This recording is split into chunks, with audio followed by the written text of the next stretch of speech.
ஒவ்வொரு உயிரின் ஆதாரமும் அன்னையே. தெய்வம் இருக்கும் இடம் யார் அறிவர்? இதோ அன்னையே தெய்வம் என்பதை உணர்வோமா? அன்னை ஸ்ரீ சாரதா தேவி நாடகம். அன்னையே தெய்வம் காட்சி 1.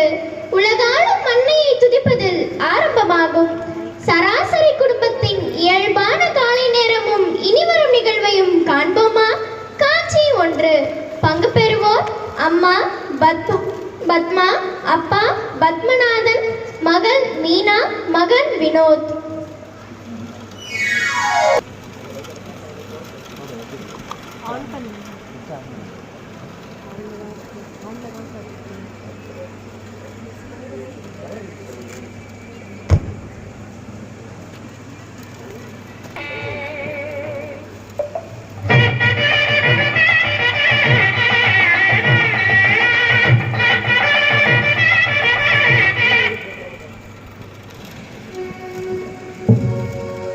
அம்மா தாயே, எல்லாரையும் காப்பாத்துமா.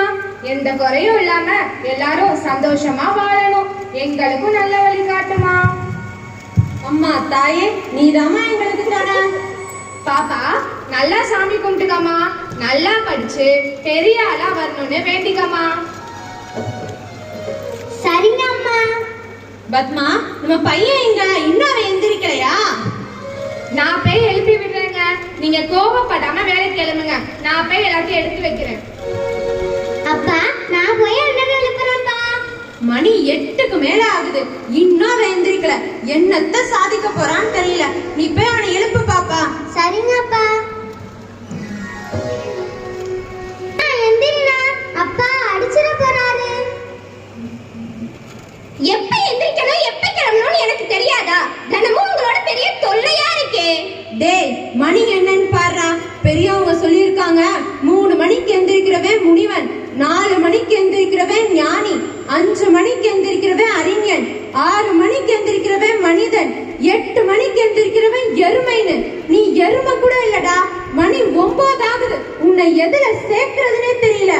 சீக்கிரம் ஆபீஸ் கிளம்பு. உருப்படுற வழியா பாரு.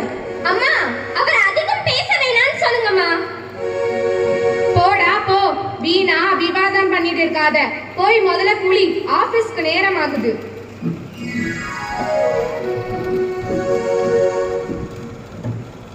மீனா கண்ணு, கிளம்பிட்டியாமா? கிளம்பிட்டேன்ப்பா. வா போலாம். உன்னை ஸ்கூல்ல விட்டுட்டு நான் போகணும். போலாம்ப்பா. வரேம்மா. பார்த்து போயிட்டு வா பாப்பா.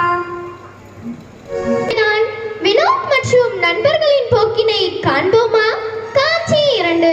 பங்கு பெறுவோர் வினோத், மேனேஜர், நண்பர்கள் மணி மற்றும் விவேக். Good morning sir.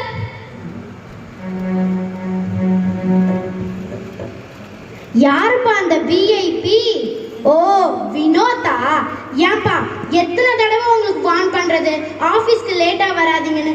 எப்போதும் லேட் பண்ணுச்சுதான். Sorry sir. அது இன்னைக்கு ஒன்றும் புதுசா ஏதாவது திரைக்கதை வசனம்லாம் சொல்ல வேணாம். டெய்லியும் ஏதாவது காரணம் சொல்லிக்கிட்டே இருங்க. போங்க, போய் வேலையாவது ஒழுங்கா பாருங்க. Please sir. இதான் உங்களுக்கு லாஸ்ட் வார்னிங். இனி லேட் பஞ்ச் அடிச்சீங்கன்னா மெமோ கொடுத்துருவேன். Be careful. போங்க. வேலையே இல்ல. இதெல்லாம் கண்டுட்டா என்ன ஆகுறது? டேய் மச்சான், இன்னைக்கும் மேனேஜர் கிட்ட நல்லா டோஸ் வாங்குனியா? டேய் மாப்ள, இன்னைக்கு மேனேஜர் கிட்ட டோஸ் கொஞ்சம் அதிகம் தான் போல இருக்கு. அப்ப இன்னைக்கு சாயந்தரம் நிச்சயமா ட்ரீட் உண்டுன்னு சொல்லுடா. கண்டிப்பா மச்சான். யார் என்ன வேணா சொல்லட்டும், எனக்கு கவலையே இல்ல. நான் என் இஷ்டம் போல தான் இருப்பேன். அதுதானே.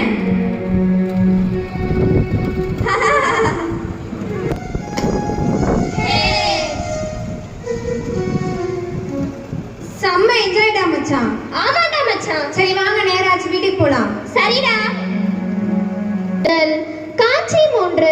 பெற்றோரின் மனதை மகிழ்ச்சியால் மலர வைப்பதுதானே பிள்ளைகளின் கடமை. வினோத்தின் நடவடிக்கைகளால் மனமுடைந்த பத்மாவிற்கு அக்கா பானுமதி வருகை ஆறுதல் தருமா? காண்போம் காட்சி 3. பங்கு பெறுவோர் அம்மா, அப்பா, மீனா, வினோத் மற்றும் பத்மாவின் அக்கா பானுமதி. இன்னும் அவன் வீட்டுக்கு வரல. குடிச்சிட்டு எங்க விழுந்து கிடக்குறானோ தெரியல. இவனை பெத்ததுக்கு எனக்கு நானே தண்டனை கொடுத்துக்க வேண்டியதா நினைக்கிறேன். என்ன மன்னிச்சிருங்க, நான் வளர்த்ததுதான் சரியில்லையே என்னவோ, மனசு நொந்து போகுதுங்க.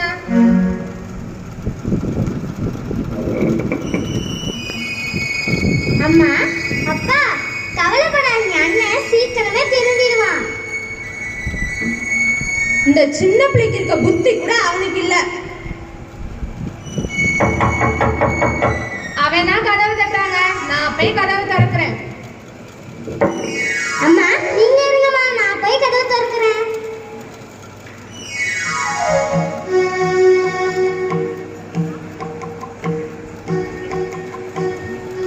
எவ்வளவு நேரமா கதவு தட்டுறது? சீக்கிரம் திறக்க முடியாதா? எல்லாரையும் வச்சுக்கிறேன். இதுதான் வீட்டுக்கு வர நேரமா? இவ்வளவு நேரம் எங்க ஊர் சுத்திட்டு வர? யாரும் என்ன கேள்வி கேட்க கூடாது. நான் என் இஷ்டம் போலதான் இருப்பேன். எனக்கு வர கோவத்துக்கு இவனை 4 சாக்கு சாத்தணும் தான் தோணுது. என்ன பண்றது? தோளுக்கு மேல வளர்ந்துட்டான். எல்லாம் நம்ம தலையெழுத்து.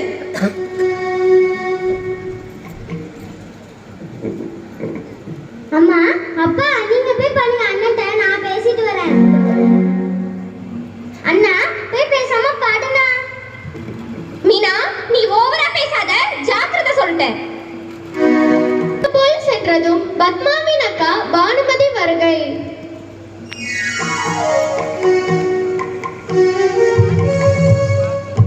அப்பா, இந்த பஸ் பிடிச்சு வரதுக்குள்ள டயர்ட் ஆயிடுது. பத்மா, பத்மா. வாங்கக்கா, என்ன அதிசயம், காலையிலே வந்திருக்கீங்க? ஊர்ல அத்தா பிள்ளைங்க எல்லாரும் நல்லா இருக்காங்களா? எல்லாரும் நல்லா இருக்காங்கம்மா. நீங்களாம் எப்படி இருக்கீங்க? நாங்களும் நல்லா இருக்கோம்க்கா. போய் ரெஃப்ரெஷ் ஆயிட்டு வாங்க, முதல்ல சாப்பிட்டுட்டு அப்புறம் பேசலாம். சரிம்மா. தெரியுது? ஒன்னும் இல்லக்கா, இந்த வினோத்தை நினைச்சாதான் கவலையா இருக்கு. அவனுக்கு என்ன, படிச்சு முடிச்சுட்டு வேலைக்கு போயிட்டு தானே இருக்கான். அட ஏக்கா, அவன் வேலைக்கு ஒழுங்கா போறதில்ல. சம்பாதிக்கிற பணத்தை எல்லாம் ஆன்லைன் சூதாட்டம், போதை பொருள்னு வீணா செலவழிக்கிறான். காலகாலத்துல ஒரு கல்யாணத்தை பண்ணி வச்சோம்னா எல்லாம் சரியாயிடும். அவன் நாளுக்கு நாள் பல தீய பழக்கங்களுக்கு அடிமையாயிட்டு வரான். நானும் இப்ப திருந்துவான் அப்புறம் திருந்துவான்னு எதிர்பார்த்து ஏமாந்ததுதான் மிச்சம். கவலைப்படாத பத்மா. என்னமோக்கா, நான் அந்த கடவுள் கிட்டதான் வேண்டிட்டு இருக்கேன்.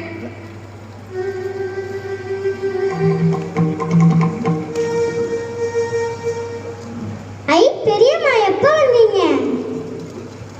இப்பதாண்டா கண்ணு வந்தேன். எனக்கு என்ன பெருமா வாங்கிட்டு வந்தீங்க?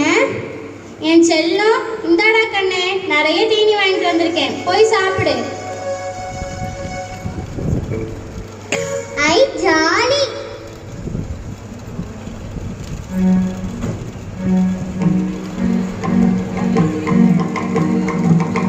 பத்மா, பத்மா. வாங்கடா, எங்க அக்கா வந்திருக்காங்க. அடடே, வாங்க வாங்க. நல்லா இருக்கீங்களா? நான் நல்லா இருக்கேன், நீங்க நல்லா இருக்கீங்களா? நான் நல்லா இருக்கேன். சாப்பிட்டீங்களா? நான் சாப்பிட்டேன். சரி, என்ன விஷயமா வந்தீங்க? நம்ம ஊர்ல குலதெய்வ கோயில் கும்பாபிஷேகம் நடக்க போகுது. அடடே, அப்படியா? ஆமா, அதை சொல்லிட்டு போலான்னா வந்தேன். எல்லாரும் குடும்பத்தோட வந்துருங்க. கண்டிப்பா வந்துடுறோம். பத்மா, நீயும் குழந்தைங்களை கூட்டிட்டு வந்துரு. சரிங்கக்கா. சரி, நான் கிளம்புறேன். வினோத் வந்தா பாத்துட்டு போலான்னு நினைச்சேன். நான் ஊருக்கு போயிட்டு வரேன். பார்த்து பத்திரமா போயிட்டு வாங்கக்கா. சரிம்மா.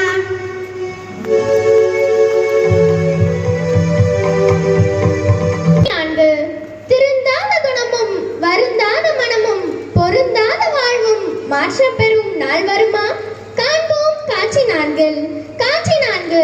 பங்கு பெறுவோர் வினோத், நண்பர்கள் மணி மற்றும் விவேக், கவுன்சிலர், ஊர் மக்கள், அம்மா, அப்பா மற்றும் தங்கை மீனா.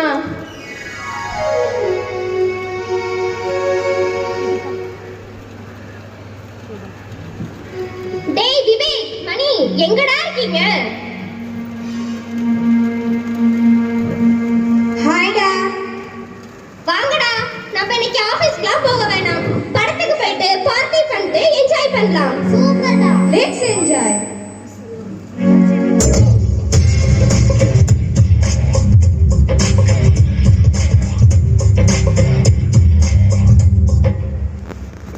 வினோத் மற்றும்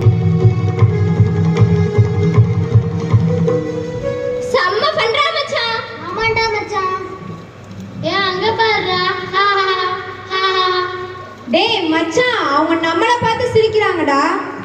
அவ்வளோ பெரிய ஆளாடா நீங்க, எங்களையே பார்த்து சிரிக்கிறீங்க. எங்க வாய் நாங்க சிரிக்கிறோம், உங்களுக்கு என்னடா? டேய் மச்சான், இவனுங்க நம்மளையே எதிர்த்து பேசிட்டானுங்கடா. இவனுங்கள சும்மா விடக்கூடாதுடா. ஆமாண்டா.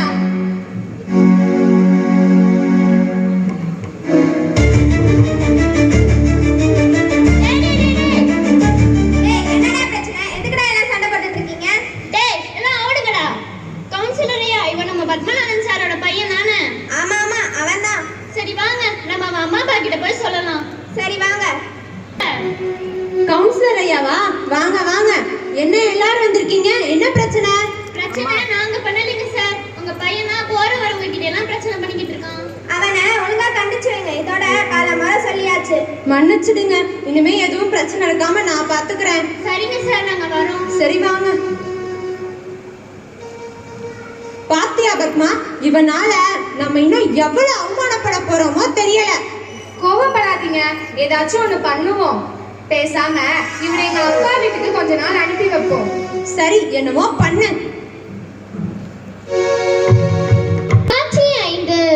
அரவணைக்கும் உறவும் ஆதூரமளிக்கும் சாதுக்களின் சத்சங்கமும் வினோத்தின் வாழ்வில் பெரியதொரு மாற்றம் தரப்போவதை காண்போமா? காட்சி 5.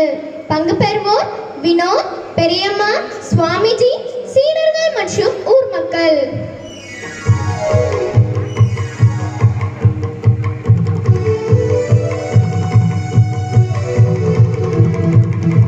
பெரியம்மா, பெரியம்மா. பாப்பா வினோத், இப்பதான் வந்தியா? ஆமா பெரியம்மா. சரி போய் குளிச்சிட்டு வா, சாப்பிடலாம். சாப்பிட்டு கொஞ்ச நேரம் ரெஸ்ட் எடு. சரிங்க பெரியம்மா.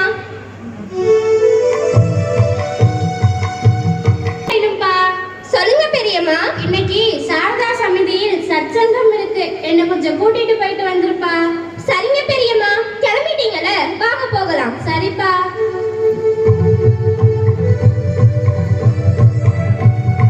சாரதா சமிதிக்கு வருதல்.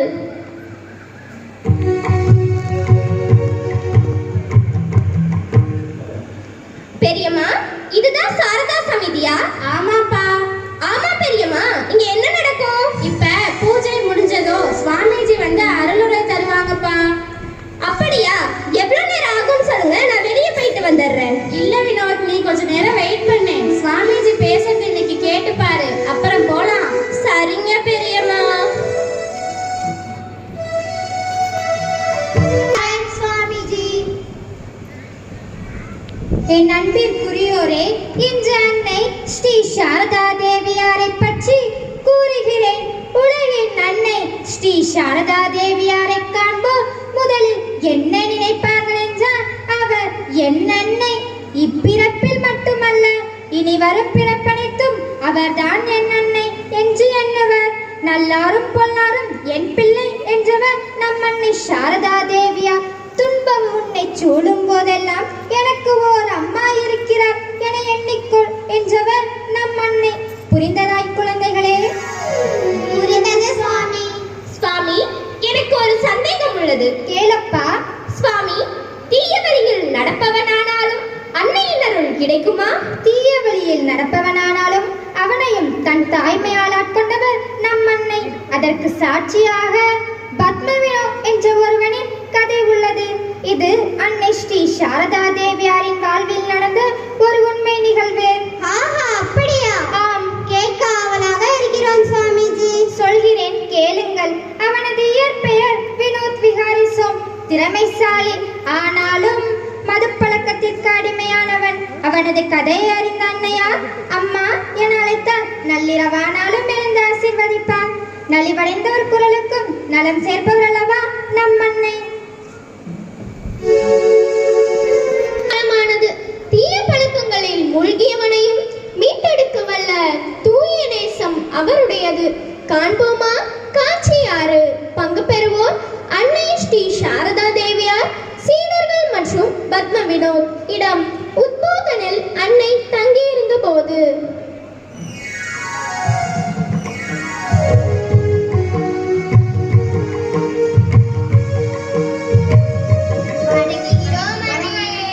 நலமோடு வாழ்வாய் மகனே. அன்னையே. சொல் மகனே, நல்ல பண்புடையவர்களுக்கு தீட்சை அளித்து அவர்களை தாயன்போடு அரவணைக்கின்றீர்கள். ஆனால் என்ன தயக்கம்? கேள் மகனே. அன்னையே, தீயவர்களுக்கு கூட அருளாசி வழங்கினீர்களே. பரிசுத்தமான நீங்கள் பத்ம வினோத் மாதிரியான பாவிகளுக்கு பரிவு காட்ட வேண்டாமே என்பது எங்கள் எண்ணம் தாயே. மகனே, எல்லோரும் என் பிள்ளைகள் தான். அம்மா என்று என்னை யார் அழைத்தாலும் அவர்களை ரட்சிப்பது என் கடமை. என் பிள்ளை சேற்றிலோ சகதியிலோ விழுந்து விட்டதென்றால் அதை கழுவி தூய்மையாக்கி என் மடி மீது வைத்துக் கொள்வதல்லவா என் கடமை. பிறகு நான் எப்படி இந்த பிரபஞ்சத்தின் அன்னையாக முடியும்? அம்மா, உங்கள் அன்பும் ஆதூரமும் ஈடு இணையற்றது. அண்ணே, எங்கள் வேண்டுகோள் ஒன்றை மட்டும் ஏற்றுக்கொள்ளுங்கள். சொல் மகனே. இரவில் நீங்கள் உறக்கத்தில் இருக்கும்போது மதுபோதையில் வரும் அந்த பத்ம வினோத் உங்களை அழைத்தான் என்றால் தயவு செய்து கதவை திறக்காதீர்கள். நிம்மதியாக நீங்கள் உறங்க வேண்டும் என்பது எங்கள் எண்ணம் தாயே. உங்களை யார் எவ்விதத்தில் தொந்தரவு செய்வதையும் எங்களால் ஏற்றுக்கொள்ள முடியாது தாயே. உங்கள் அன்பை எண்ணி மகிழ்ச்சி கொள்கிறேன்.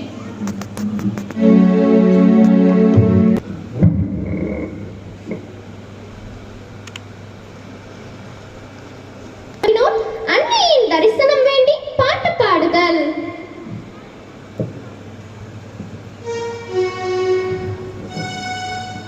அம்மா, உங்களை காண வேண்டும், கதவை திறங்கள். உங்கள் தரிசனம் காணாமல் நான் இன்று செல்ல மாட்டேன். அம்மா, உங்களுக்காக நான் ஒரு பாடல் பாடுகிறேன். அதை கேட்டாவது உங்கள் மனம் இறங்காதா? கருணை கடலே என் அம்மா, எழுந்து கதவை திறவாயோ. இருளில் எதுவும் தெரியாமல் என்னுள் துடிப்பதை அறியாயோ. என்னை வெளியில் விட்டு விட்டு நீ மட்டும் உள்ளே தூங்கலாமா? அம்மா அம்மா என்று கதறி இழைத்து போனேன் என் தாயே. கெட்டலின என் போன்ற பிள்ளைகளுடைய சுமைகளையும் அன்பே உருவாம் என்னம்மா, நீ என்று வெறியார் சுமப்பார். கருணை கடலே என் அம்மா, எழுந்து கதவை திறவாயோ. இருளில் எதுவும் தெரியாமல் என் உளம் துடிப்பதை அறியாயோ, அறியாயோ, அறியாயோ.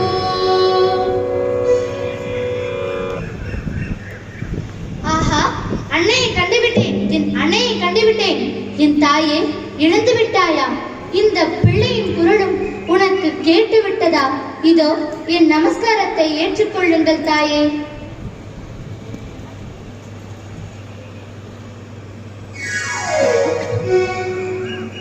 பத்ம வினோத், சொல்லுங்கள் தாயே.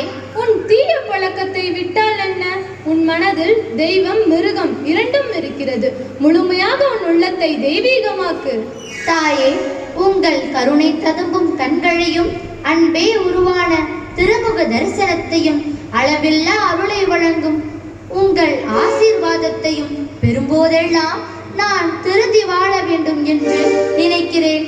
அது மட்டுமல்லாமல் முழு நேர சீடனாய் ஒரு வேலைக்காரனாக வேண்டும், உங்களுடனே இருந்திட வேண்டும், இப்பிறவி வென்றிட வேண்டும் என்றெல்லாம் தோன்றுகிறதே. நான் என்ன செய்வது? மனம் தளராதே மகனே, தொடர்ந்து முயற்சி செய். கட்டாயம் உன்னால் திருந்த முடியும். முயற்சி செய்கிறேன் தாயே. அவன் நீங்கள் ஏன் அவனை ஆசீர்வதித்தீர்கள்? இதோ பாரப்பா, அவனும் என் பிள்ளைதான். என்னால் அவன் தீன குரலுக்கு செவி சாய்க்காமல் இருக்க முடியாது. அவனும் குருதேவரின் மகனே. என்னை யார் அம்மா என அழைத்தாலும் அவரை நான் கைவிட மாட்டேன். ஒரு நாள் இல்லாவிட்டால் மற்றொரு நாள் என் அன்பு அவனை திருத்தம் செய்யும். அவனும் இவ்வுலகில் பயனுற வாழ்வான். அம்மா, உங்கள் கருணையே கருணை.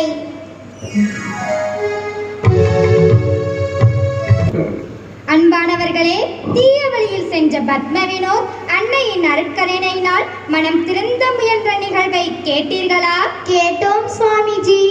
அன்னையாரின் வாழ்வில் எவ்வளவோ அற்புதங்கள் நடந்துள்ளன.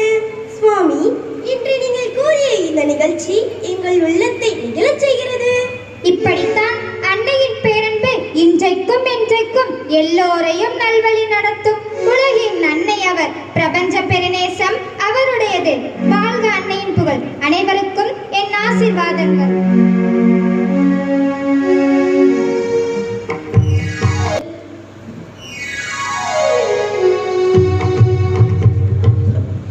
வினோத் போலாமாப்பா? போலாம் பெரியம்மா. அன்னை ஸ்ரீ சாரதா தேவியாரை பற்றி நான் ஓரளவு கேள்விப்பட்டிருக்கேன்.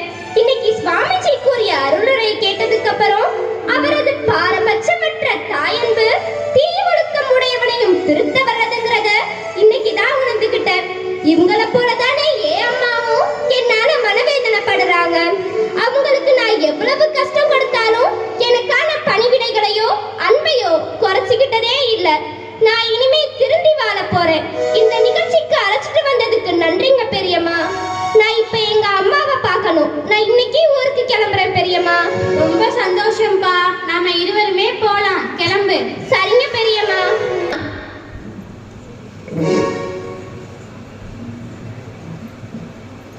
அண்ணா வந்துட்டியா? அண்ணா வந்துட்டேன் மீனா. அம்மா அண்ணன் வந்துட்டாமா.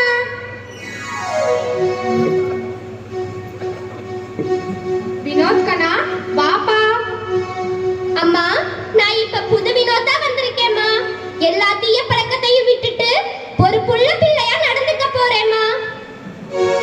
என் தங்கம், இப்பதான்ப்பா என் மனசு நிறைஞ்சிருக்கு. அம்மா நான் உங்களை கஷ்டப்படுத்தினதுக்கு என்ன மன்னிச்சிடுங்கம்மா. ஏங்க இவன் சொன்னதை கேட்டீங்களா? கேட்டுட்டு தான் இருந்தேன். ரொம்ப சந்தோஷம். இனிமேலாவது திருந்தி வாழு வினோத். சரிங்கப்பா. என் பையனை திருத்தி கூட்டிட்டு வந்ததுக்கு உங்களுக்கு தாக்கா நன்றி சொல்லணும். எல்லாம் அன்னை சாரதா தேவியார் அருள். இனிமே எல்லாரும் மகிழ்ச்சியா வாழ்றோம்.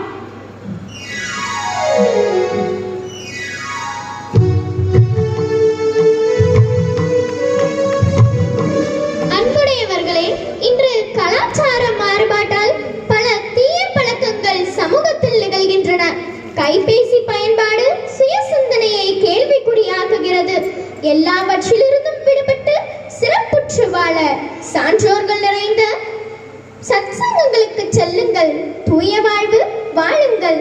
அன்னை ஸ்ரீ சாரதா தேவியாரின் தாயன்பு ஒவ்வொரு வீட்டில் உள்ள தாய்மார்கள் அனைவரும் அன்னை ஸ்ரீ சாரதா தேவியாரின் வடிவங்களே. தாய்மையை போற்றுவோம்,